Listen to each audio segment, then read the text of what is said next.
এরপরে আসছে একটা বিশেষ জাতি, তার নাম লুত। কি নাম? নাম শুনছেন আগে? এই কম আবার আজীব কম, আজীব মানে এ কম এমন কম, এরকম কম পৃথিবীতে জীবনে ছিলও না, আসেও নাই। আইন্নাকুম লাতাতুনাল ফাহিশাতা মা সাবাকাকুম বিহা আহাদাম মিনাল আলামিন। হে আমার কম, তোমরা কি এমন পাপ করতে যাচ্ছ যে পাপ এই মহাবিশ্বের জীবনেও কখনো করে নাই? আইন্নাকুম লাতাতুনার রিজাল, তোমরা কি পুরুষের কাছে যাচ্ছ যৌন তৃপ্তি নেওয়ার জন্য? আস্তাগফিরুল্লাহ। ওয়া তাকতাউনাস সাবিল, আর ডাকাতি করছো রাস্তার মধ্যে ডাকাতি করতো, আর পুরুষে পুরুষে জেনা করতো। বলেন নাউজুবিল্লাহ। এমন একটা অবস্থা যে আল্লাহ পাক ওদেরকে শাস্তি দেওয়ার জন্য দুজন ফেরেশতাকে পাঠিয়েছেন। একজনের নাম জিবরাইল আলাইহিস সালাম, একজন হচ্ছে মিকাইল আলাইহিস সালাম। এখন তারা এসেছেন লূত আলাইহিস সালামের বাসায় কিসের রূপ ধরে? সুন্দর বালকের রূপ ধরে। ছোট ছোট বালক দেখতে সুন্দর লাগে না? ছোট ছোট কচি কাঁচা বালক দেখতে সুন্দর লাগে না? এই রূপ ধরে দুজন ফেরেশতা আসছেন, উদ্দেশ্য এদেরকে শাস্তি দিবে। এখন এরা কি করছে জানেন? এরা লূত আলাইহিস সালামের বাসায় গেছে। বাসায় গিয়ে বলছে, তোমার ওই যে মেহমান ওদেরকে নিতে আসছি। এবার লূত আলাইহিস সালাম বলছেন যে হা উলাই বানাতি ইন কুনতুম ফাইলিন, আরে তোমরা যদি চাও আমার মেয়েদের মধ্যে আমার মেয়েদেরকে বিয়ে করে নাও, পারলে তোমরা আমার মেয়েদেরকে প্রয়োজনে বিয়ে করে নাও, আমার মেহমানদের সামনে আমাকে অপমানিত করো না।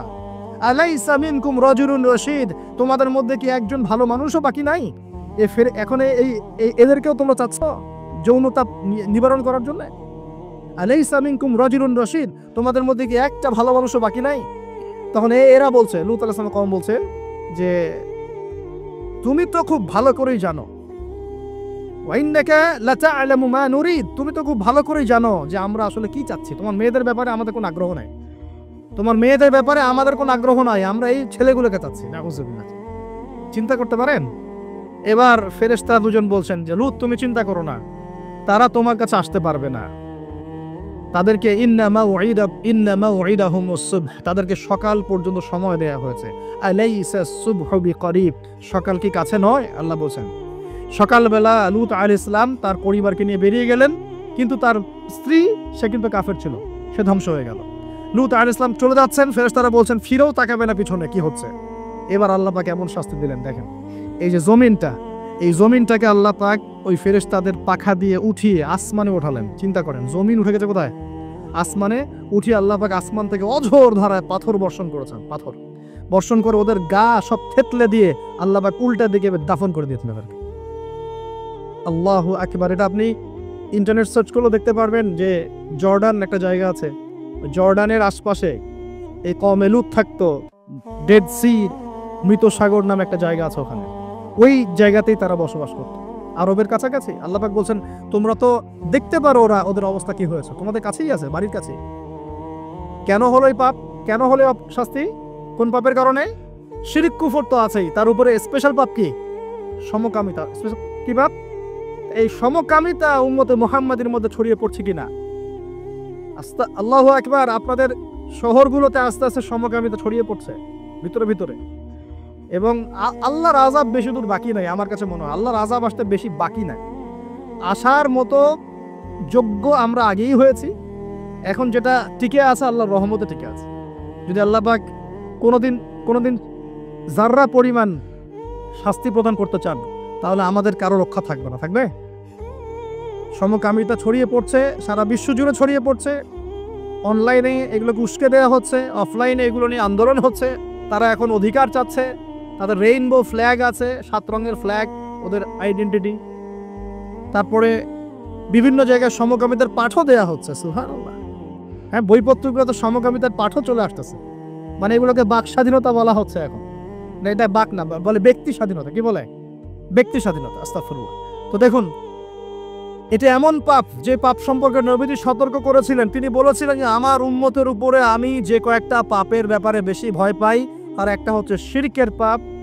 আমার উম্মত মূর্তি পূজা করবে, আমি ভয় পাই তাদের উপরে শিরকে খফি, গোপন শিরকের পাপ, যে মানুষ এজন্য নামাজ পড়বে, অন্য তাকে ভালো বলবে, এজন্য আমি ভয় পাই। আমার উম্মতের সমকামিতা ছড়িয়ে পড়েছে কি পড়ে নাই?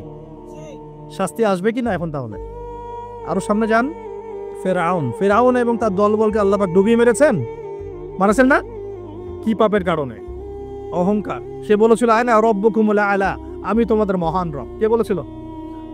আমি তোমাদের মহান রব। কে বলেছিল? ফেরাউন। আয়না রব্বুকুমুল আলা। আল্লাহ পাক শুধু তাকে না, তার পুরো দলবলকে ধসিয়ে দিয়েছে। কোথায়? এই লোহিত সাগরে ডুবিয়ে মেরেছে। প্রিয় ভাইরা, এখানে মুসা আলাইহিস সালাম এবং বনু ইসরাইলকে আল্লাহ পাক নাজাত দিয়েছেন না? নাজাত দিয়েছেন। এখন সামনে আসেন, এখানে আরেকটা কওমের কথা বলে আমি সামনের দিকে শেষ করে দেব। সেটা হলো কওমে মাদিয়ান। কি নাম? এই মাদিয়ান কওমের সাথে আমাদের এখনকার এই সমকালীন প্রেক্ষাপটটা জড়িত আছে। কওমে মাদিয়ান নামে একটা কওম ছিল, যে কওম আদ জাতি সামুদ জাতির পরে এসেছে। মুসা আলাইহিস সালামের সমসাময়িক সময়ে তারা পৃথিবীতে ছিল। এবং এই মাদিয়ান কওম সম্পর্কে আল্লাহ পাক বলছেন সূরা আনকাবুতে এবং অন্যান্য সূরায় 4টা আয়াত বলছে। কয়টা আয়াত? এই 4টা আয়াত আল্লাহ পাক বলছেন ফাকাযযাবুহু, এই কওম শুআয়ব আলাইহিস সালামকে অস্বীকার করলো। ফাআখাযাতহুমুর রাজফাতু ফাআসবাহু ফি দারিহিম জাসিমিন। আল্লাহ বললেন এই কওমে মাদিয়ান শুআয়ব আলাইহিস সালামকে অস্বীকার করলো এবং তাদেরকে পেয়ে বসলো একটা ভূমিকম্প। কি পেয়ে বসলো? পৃথিবীর ইতিহাসে সর্বপ্রথম যে কওমকে ভূমিকম্প দিয়ে ধ্বংস করা হয়েছে তার নাম কওমে মাদিয়ান। কি নাম? কওমে মাদিয়ান। প্রশ্ন হচ্ছে কেন ভূমিকম্পের শাস্তি আসে? উত্তর, আল্লাহ পাক ওদের কয়েকটা পাপ বলছেন। এক নাম্বার আল্লাহ ওদেরকে বলছেন ওয়াজিনু বিল কিসতাসিল মুস্তাকিম, তোমরা ওজনে সঠিকভাবে মাপ দিবে। কওমে মাদিয়ান মাপে কম দিত। এই মাপে কম দেওয়ার একটা পাপের কারণে ভূমিকম্পের শাস্তি এসেছে। কুরআন কথা বলছে। এই সমস্যা সমাজে আছে কি নাই? আচ্ছা, আরো বলছে ওয়ালা তাবখাসুন নাস আশিয়াহুম, হে তোমরা মানুষের সম্পদ অন্যায়ভাবে 2 নাম্বারি করে ভোগ করিও না। এই 2 নাম্বারি করে অন্যের সম্পদ ভোগ করার এই পাপটা সমাজে এখন আছে কি নাই? আরেকটা হচ্ছে যে তারা অপচয় করত, মাপে কম দিত, মানুষের সম্পদ অন্যায়ভাবে লুটপাট করে খেত। এই সময় আল্লাহ রাব্বুল আলামিন ওদেরকে সতর্ক করেছেন শুআয়ব আলাইহিস সালামকে দিয়ে। তারা কথা শোনে নাই। আল্লাহ রাব্বুল আলামিন ভূমিকম্প দিয়ে পুরো জাতিকে ধ্বংস করেছে।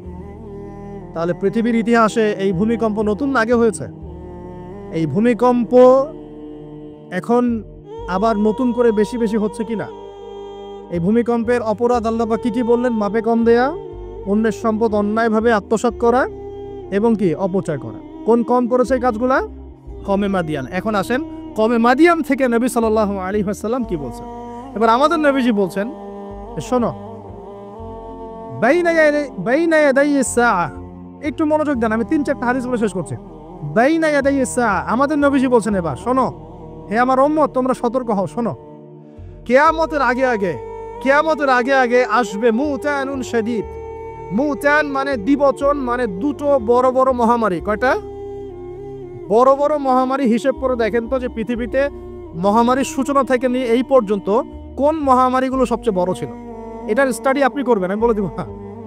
এগুলো স্টাডি আপনারা করবেন, আমি বলে দিব না। মুতানুন শাদীদ, বড় বড় দুটো মহামারী আসবে পৃথিবীতে কিয়ামতের আগে আগে।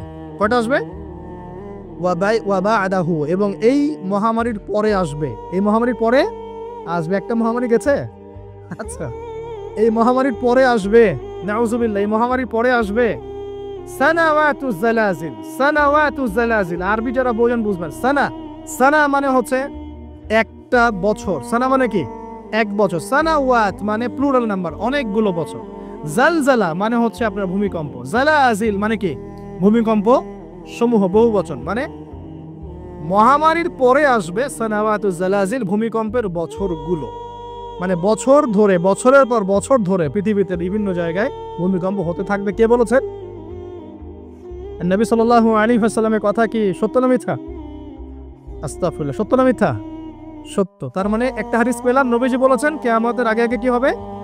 ভূমিকম্পের বছরগুলো আসবে। ভূমিকম্প আসবে না, ভূমিকম্পের বছরগুলো আসবে। একটা হাদিস মাথায় নেন। 2 নাম্বার, নবীজি বলছেন কিয়ামতের 10টা আলামত আছে। কয়টা?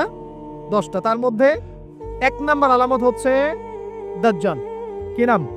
দাজ্জাল। আচ্ছা, ওইদিকে আলোচনা নিচ্ছে না আজকে। 2 নাম্বার হচ্ছে ইয়াজুজ আর মাজুজ, এটাও অন্য লেকচারে শুনে নিন। 3 নাম্বার ঈসা আলাইহিস সালামের আগমন। 4 নাম্বার দাব্বাতুল আরদ, জমিন থেকে প্রাণী বের হবে। 5 নাম্বার ইয়েমেন থেকে আগুন বের হবে, ইয়েমেন থেকে আগুন বের হবে। 6 নাম্বার দুখান, ধোঁয়া, ধোঁয়া দিয়ে পৃথিবী ছেয়ে যাবে। 7 নাম্বার, 8 নাম্বার, 9 নাম্বার, এগুলো হচ্ছে 3টা বড় বড় ভূমিকম্প, ভূমিধস, যেটা হবে একটা পৃথিবীর পূর্বে, একটা পশ্চিমে, একটা মাঝখানে। পৃথিবীর পূর্বে মানে এই পুরো আমাদের সাবকন্টিনেন্ট সহ পুরো পূর্ব দিক, একদম ইন্দোনেশিয়া, মালয়েশিয়া, সব জায়গা পূর্ব দিক। পশ্চিম মানে পুরো পশ্চিমা সভ্যতা, আর মাঝখান মানে এই জাজিরাতুল আরাবিয়া, মাঝখান। এই 3টা ভূমিকম্প হবে পৃথিবীতে, এখনো আসা বাকি আছে।